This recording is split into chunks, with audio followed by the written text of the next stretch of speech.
So why is it that during the 19 years between Israel declaring its independence and Israel regaining their own land in another defensive war against Arab aggression, while Jordan and Egypt occupy these areas, no one sees fit even to mention, let alone demand, that Palestinian Arabs be given the status of statehood?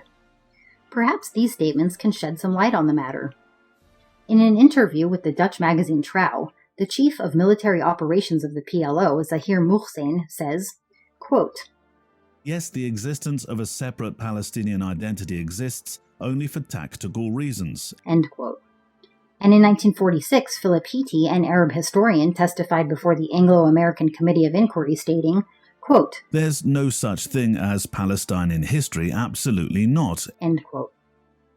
The term Palestine was a Roman attempt following the 135 CE Jewish rebellion to eradicate Jews and Judaism from human memory.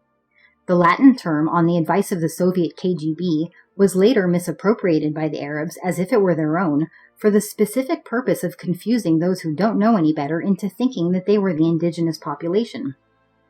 In 1937, the British government sent a team to investigate the Arab revolt, which was led by Haj Amin al-Husseini, the Mufti of Jerusalem and the father of the Palestinian movement. Headed by Lord Peel, the commission was to establish what was happening and why. Husseini was called as a witness to testify, and when asked by Sir Laurie Hammond whether the problem was that the Jews had taken Arab lands by force, he responded, "In most cases, the lands were acquired." Sir Hammond responds, "I mean forcibly acquired, compulsory acquisition as land would be acquired for public purposes? No, it wasn't." Not taken by compulsory acquisition? No. But these lands, amounting to some 700,000 dunams, were actually sold? Yes, they were sold, but the country was placed in such conditions as would facilitate such purchases. I don't quite understand what you mean by that. They were sold? Who sold them? Landowners. Arabs? In most cases, they were Arabs. Was any compulsion put on them to sell? If so, by whom?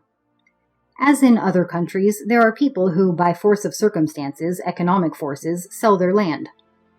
Only, these are the guys who sold it, the Effendi, the great feudal lords of the area. Furthermore, not only did the Jewish Zionists not steal land from the largely non-existent permanent population of Arabs, they actually paid the Arab owners of that land much more than it was worth at the time for it.